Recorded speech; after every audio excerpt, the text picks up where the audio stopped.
Imaginen un activo estratégico de alto valor. O sea, 13,000 millones de dólares, la cúspide absoluta de la ingeniería humana.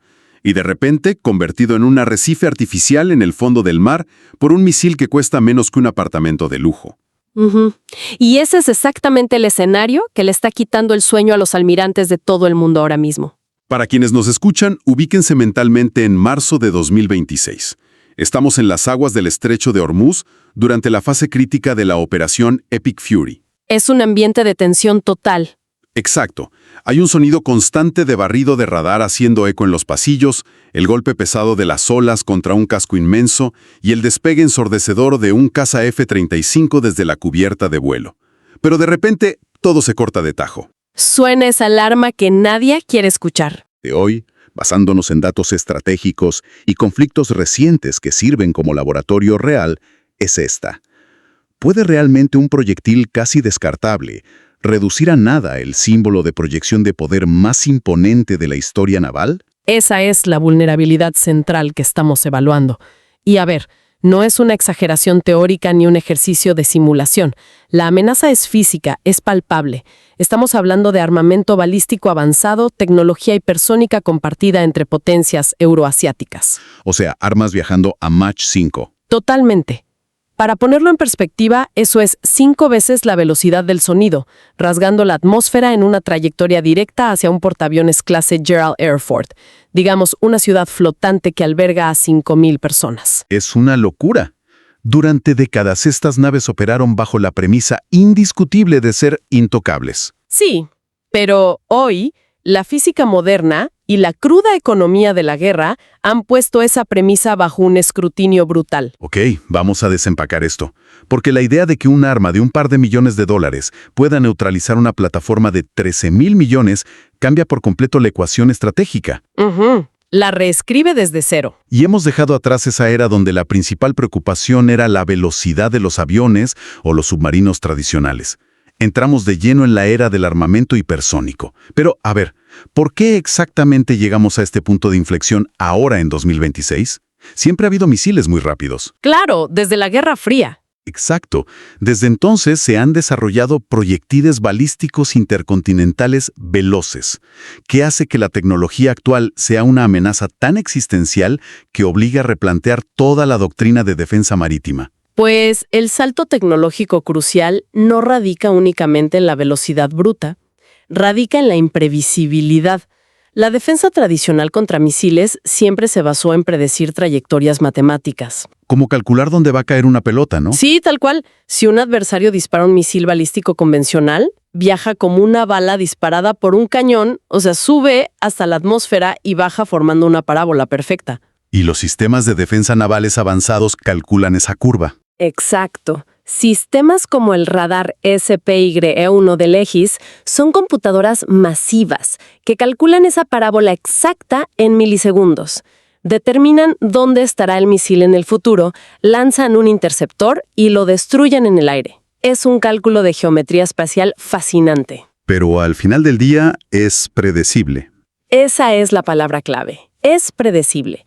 Pero la realidad técnica de los vehículos de planeo hipersónico modernos, como el Kinzhal ruso o las nuevas variantes en el Golfo, destruye por completo esa previsibilidad matemática. Entonces, el problema no es solo que crucen una distancia equivalente a una cancha de fútbol en un parpadeo.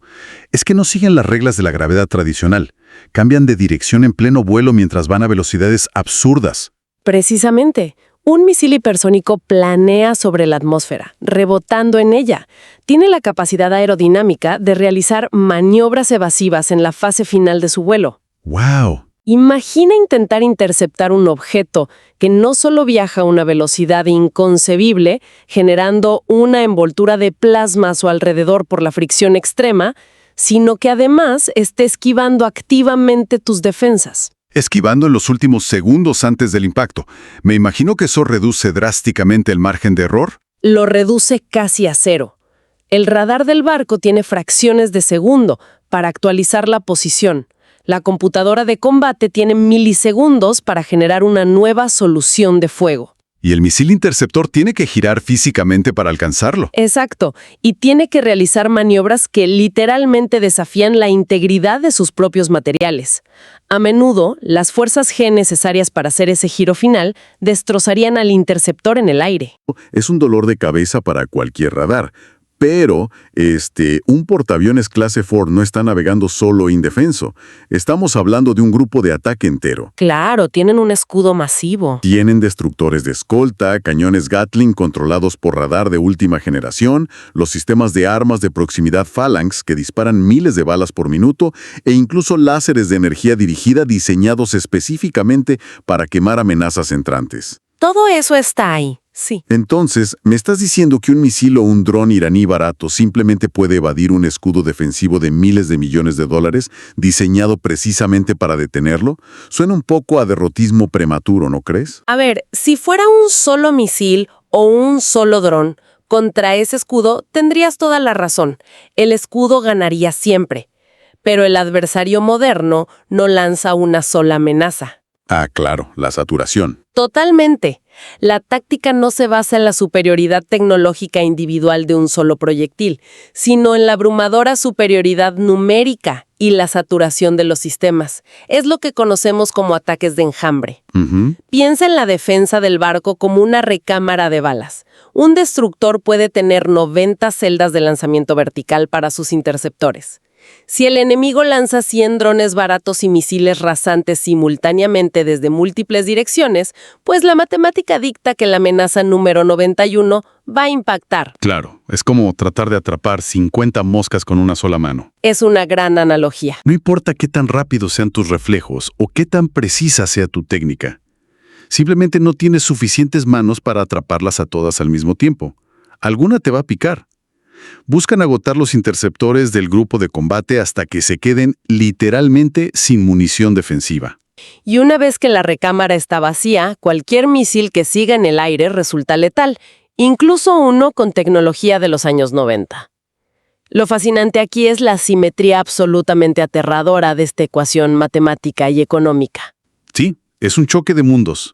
Estamos hablando de un paradigma que ha invertido por completo la lógica del combate naval. Históricamente, para hundir la mejor nave de un imperio, necesitabas una economía capaz de construir una nave igual o mejor. Era una competencia de titanes industriales de astilleros masivos. Exacto.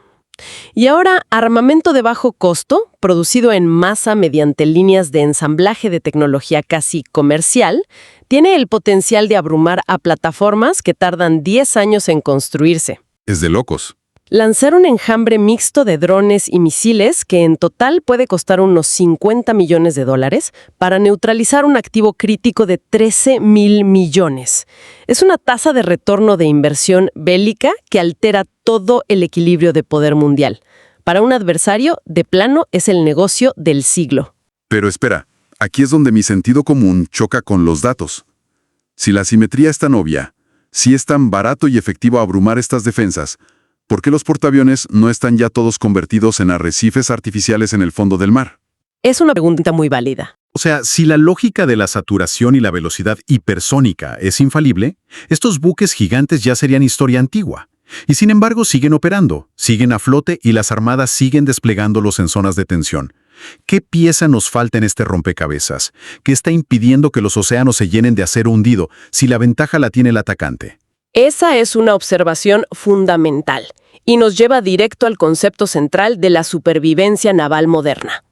La famosa cadena de eliminación, o kill chain militar. A ver, explícanos eso. Verás, la narrativa popular asume que disparar un misil a 1.500 kilómetros de distancia es como jugar a los dardos. Apuntas y lanzas. Pero un portaaviones no es un bloque de concreto estático. Se mueve constantemente a más de 30 nudos. Que son casi 60 kilómetros por hora, ¿cierto? Exactamente. Parece una velocidad menor comparada con la del sonido, pero en la inmensidad del Océano Pacífico o del Índico, un objetivo desplazándose a esa velocidad y cambiando de rumbo aleatoriamente es increíblemente escurridizo. O sea que no basta con saber dónde estaba el barco ayer. ni siquiera dónde estaba hace 5 minutos. Para que un misil logre un impacto desde tanta distancia, el atacante necesita una precisión métrica en tiempo real. Entiendo. Porque a 1500 kilómetros de distancia, incluso un arma volando a Mach 5 va a tardar varios minutos en llegar a su destino. Y en esos minutos de vuelo, el barco ya avanzó varios kilómetros desde la posición en la que fue detectado originalmente. Sí, se desplazó bastante. Entonces, si el misil llega ciegamente al punto A, donde vio al barco por última vez, y la embarcación ya está en el punto B, pues el arma más avanzada del mundo solo va a ser un agujero muy caro en un montón de agua salada. Exactamente. Y para evitar golpear agua vacía, el misil requiere una cadena de datos ininterrumpida. Necesita que un radar de vigilancia costero detecte el objetivo, pase esa información a un satélite en órbita, que a su vez triangule la posición exacta. Y le mande esa información al proyectil. Claro, tiene que enviar actualizaciones constantes de telemetría al misil en pleno vuelo para que vaya corrigiendo su trayectoria. Esa transferencia de datos constante es la cadena de eliminación, y aquí es donde entra la verdadera magia defensiva en 2026.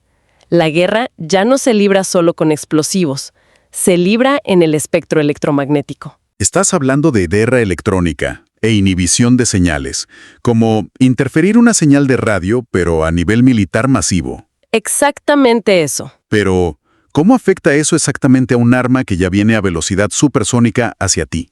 ¿Simplemente rebota o qué sucede? Piensa en ello como una videollamada que comienza a tener lag o a congelarse por una mala conexión a Internet. Los sistemas de guerra electrónica del portaaviones, operando de forma preventiva, inundan el espectro electromagnético enemigo con ruido blanco, falsos ecos y pulsos destructivos de energía. ¡Wow! Saturan su red. Su objetivo es cegar los satélites de vigilancia del adversario e interferir la conexión de datos con el misil. Si logran introducir tan solo una fracción de segundo de lag en esa transferencia de datos, las consecuencias son catastróficas para el atacante. A Mach 5, un microsegundo de datos erróneos se traduce en kilómetros de desviación física en la trayectoria final. Eso cambia la perspectiva de todo. O sea que las potencias adversarias en muchos de estos escenarios bélicos terminan disparando esencialmente a ciegas. Tienen el arma más rápida de la historia en la rampa de lanzamiento, pero si el portaaviones fríe sus sensores de comunicación en el espacio, el misil pierde sus ojos. Así es, se vuelve inútil. Entonces, la verdadera guerra naval moderna no es un duelo espectacular de cañones cruzando el mar. Ni siquiera son interceptores chocando en el cielo nocturno de forma cinematográfica. Estamos hablando de un combate completamente invisible entre el sensor de un país y el inhibidor de señales del otro. Si conectamos esto con el panorama general, esa es exactamente la revolución táctica que estamos presenciando. La supervivencia de un activo estratégico de alto valor en este siglo no depende del grosor de su blindaje de acero, como ocurría en la Segunda Guerra Mundial. Claro, ya no importan las corazas gigantes. Ni tampoco depende de cuántos misiles antiaéreos pueda llevar en sus bodegas. Depende casi exclusivamente de su capacidad para cegar la red de sensores del enemigo antes de que éste pueda establecer una solución de fuego. El que ve primero, gana. Básicamente, si el adversario pueda verte claramente y mantener el enlace de datos, estás perdido, sin importar cuántos phalanx tengas. Hoy en día, la invisibilidad electromagnética y la capacidad de corromper datos a distancia constituyen la nueva armadura principal. Aquí es donde se pone realmente interesante. Porque mantener ese nivel de invisibilidad cibernética y electrónica operando de manera impecable las 24 horas del día tiene un costo monumental. Y ha provocado que el comportamiento mismo de las flotas cambie de manera radical, ¿verdad? Totalmente. Han tenido que adaptarse de forma drástica. Porque las potencias emergentes, armadas con estos misiles y enjambles, ya no necesitan hundir el barco para neutralizar su efectividad. Les ha bastado con crear enormes áreas en el océano conocidas como zonas A2AD, o zonas de denegación de acceso. Así es, y es crucial entender que una zona A2D no es simplemente una línea imaginaria dibujada en un mapa marítimo. Es un campo minado digital y cinético profundamente complejo. Está lleno de amenazas invisibles. Está compuesto por radares costeros de sobrehorizonte con un alcance inmenso, redes de sensores acústicos en el lecho marino que detectan anomalías, patrullas de submarinos diésel eléctricos ultrasilenciosos y baterías móviles de misiles escondidas tierra adentro. O sea, un muro impenetrable. Para un grupo de combate, intentar penetrar directamente en el radio de acción de esta burbuja no es una maniobra táctica arriesgada, es equivalente a un suicidio estadístico. Las matemáticas del riesgo simplemente no justifican la exposición. Pero esto genera un problema logístico masivo, ¿no?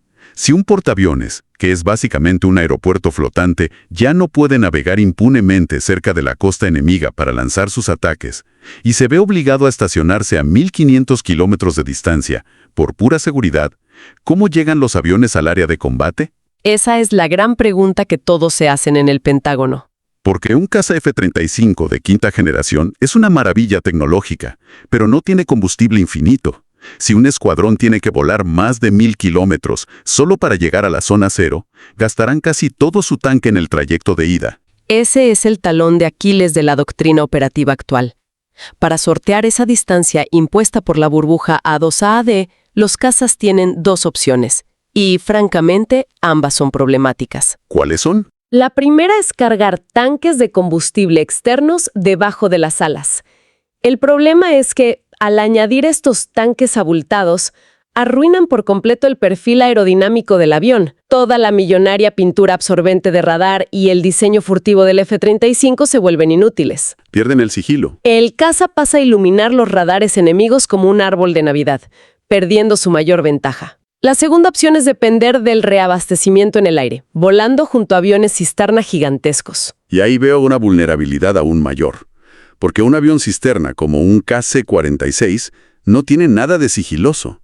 Son aeronaves comerciales modificadas, masivas, lentas, que irradian una firma de radar gigantesca y toneladas de calor en sus motores. Son blancos enormes y lentos. Patos de feria volando lentamente en el cielo sobre el océano. Si un adversario decide ignorar a los cazas furtivos y en su lugar lanza un misil aire-aire directamente contra el avión cisterna, el daño es colateral pero devastador. Has dado en el clavo estratégico. Derribar a ese avión cisterna no solo destruye una aeronave logística, acaba de condenar a la perdición a todo el escuadrón de F-35 que esperaba a recibir combustible. Se quedan varados en el aire. Sin ese reabastecimiento crítico sobre el océano, los cazas se quedan sin queroseno a cientos de kilómetros del portaaviones y terminan irremediablemente en el mar. Lo que esto nos demuestra es que las burbujas de exclusión enemigas no tienen la obligación de perforar el blindaje del portaaviones para ganar la partida. Claro, atacan sus líneas vitales. Solo necesitan extender la distancia operativa lo suficiente como para cortar y quebrar su delicada línea de suministro logístico aéreo. Es la paradoja perfecta. Pensemos en esto. Es como tener un mariscal de campo estrella en tu equipo de fútbol americano, alguien por quien pagaste millones. Pero la línea defensiva del equipo contrario es tan abrumadoramente rápida y letal que tu jugador estrella ya no puede correr con el balón él mismo. Lo destrozarían antes de avanzar una yarda. El riesgo de que lo tacleen y terminen en el hospital es demasiado alto, así que se ve forzado a retroceder profundamente en la bolsa de protección, quedarse anclado muy lejos de la línea de golpeo y limitarse a lanzar pases rápidos a sus receptores, esperando que ellos hagan el trabajo sucio. En este escenario, el mariscal es el portaaviones y los receptores serían... Los drones y otras plataformas no tripuladas. Es una analogía notablemente precisa sobre la evolución de la doctrina naval actual. Ante la amenaza de saturación y las velocidades hipersónicas, las grandes armadas no han descartado sus activos principales, pero se han visto forzadas a jugar a la defensiva. Han tenido que cambiar las reglas de su propio juego. Han modificado la estructura de todo el grupo de combate. Están gastando presupuestos astronómicos en anillos concéntricos de protección para blindar al mariscal de campo, en lugar de usarlo como una plataforma ofensiva directa y punzante como se hacía en décadas pasadas. Y esto nos empuja inevitablemente a la resolución de todo este análisis, a pesar de todo lo que hemos expuesto hoy. La amenaza de los enjambres de 50 millones frente a naves de 13.000 millones. Las burbujas de denegación que los obligan a retroceder. Y la vulnerabilidad crítica de su cadena logística aérea. Sin olvidar el estrés constante de mantener la invisibilidad electrónica perfecta. Exacto. A pesar de todo eso, potencias como China, India y otras naciones siguen invirtiendo sumas obscenas de dinero en construir más portaaviones en 2026. Siguen cortando acero y botando barcos nuevos. Entonces, ¿qué significa todo esto? Si los datos indican que son sumamente vulnerables y económicamente desproporcionados, ¿por qué el mundo se niega a soltarlos? Bueno, el veredicto requiere que abandonemos la visión cinematográfica clásica de estas naves. El portaaviones, como concepto, no está obsoleto ni a punto de desaparecer, pero ha experimentado un cambio de identidad radical. Ya no son los matones del barrio. Para nada. Ya no es el cazador solitario que proyecta dominio absoluto acercándose arrogantemente a cualquier litoral del mundo. Hoy en día, una plataforma gigante operando sin apoyo es un blanco fácil. Su rol se ha transformado en ser la pieza central de un ecosistema mucho más amplio, la defensa distribuida. O sea, un trabajo más de coordinación. El portaaviones de 2026 es un hub o nodo central de procesamiento de datos. Es el cerebro maestro de una red operativa inmensa. Ya no envía a sus pilotos a combates cercanos. En su lugar, se mantiene a 1000 kilómetros de distancia procesando petabytes de información. Manejando los hilos desde lejos. Coordina enjambres de drones submarinos que escanean las profundidades, dirige buques escolta que disparan láseres defensivos y administra la guerra electrónica de toda la flota. O sea que dejó de ser el caballero de primera línea con la espada desenvainada para convertirse en el general de 5 estrellas que observa y coordina todo el campo de batalla desde una tienda de mando súper protegida y llena de pantallas en la retaguardia. Esa es la imagen perfecta. Pero además de su función como nodo digital de combate, hay un elemento geopolítico innegable que sustenta su existencia, ¿cierto? Su valor trasciende la capacidad de lanzar misiles en un conflicto abierto. Estamos hablando de la diplomacia de choque y la presencia física. Absolutamente. Y esa es la razón principal por la que naciones en ascenso siguen construyéndolos. En tiempos de paz o en conflictos de intensidad media y baja, no hay ninguna otra plataforma en la faz de la Tierra que comunique determinación y soberanía como 100.000 toneladas de acero ancladas cerca de tu costa. Es una advertencia visual masiva. Muchas veces, la simple silueta de un grupo de combate en el horizonte marítimo es suficiente para disuadir a actores regionales y detener una escalada bélica antes de que se dispare un solo tiro. Y logísticamente hablando, siguen siendo insustituibles. ¿Porque llevan su propio aeropuerto a cuestas? Ninguna otra tecnología te permite transportar 90 aeronaves de combate de quinta generación a cualquier punto del globo terráqueo sin depender de permisos territoriales ni bases aéreas terrestres. Y eso es vital, porque una base aérea en tierra firme, construida con concreto macizo, tiene coordenadas fijas que cualquier adversario puede cargar en un misil con años de antelación. No puedes mover un aeropuerto terrestre si te atacan. Exacto, son blancos estáticos y vulnerables. Pero una base que se desplaza por aguas internacionales a 60 kilómetros por hora sigue siendo un rompecabezas táctico y estratégico sumamente difícil de resolver, incluso para las armas más veloces del planeta. Nos damos cuenta de que es un equilibrio fascinante. Es, simultáneamente, la máquina de guerra más imponente de la historia humana, atrapada tratando de sobrevivir en el ecosistema electromagnético y balístico más letal jamás diseñado. Es una tensión constante. Lo cual nos deja con una reflexión final sumamente provocadora a partir de todos los datos que hemos desmenuzado hoy. Si aceptamos que el portaaviones moderno en este entorno de 2026 ya no es un arma de ataque frontal, y si comprendemos que su destino es funcionar como un servidor digital flotante masivo, ultradefendido y oculto a kilómetros de la zona de peligro, Procesando datos y controlando drones. exacto, procesando datos de sensores lejanos y enviando comandos a plataformas no tripuladas. Entonces surge un interrogante inevitable sobre el futuro inmediato. Imaginemos de nuevo ese escenario inicial. El sonido frío del radar, la tensión en el estrecho de Hormuz, la alarma incesante. El peor escenario posible. Si el buque ya es prácticamente un cerebro robótico gigante, y el mayor riesgo político, estratégico y moral para un país es perder las vidas de esas 5.000 personas a bordo en una fracción de segundo a causa de un misil que logró burlar la red electrónica, ¿cuánto tiempo pasará realmente hasta que los altos mandos decidan retirar a los humanos de la ecuación de manera definitiva? Es una pregunta escalofriante, pero muy real. Es fascinante pensar cuánto falta para que estas inmensas ciudades de acero se automaticen por completo, convirtiéndose en colosos fantasmas navegando los océanos, controlados por inteligencia artificial y sin una sola alma a bordo, todo para no volver a arriesgar vidas humanas ante la implacable velocidad de la guerra moderna. Es un horizonte que francamente lo reescribe todo.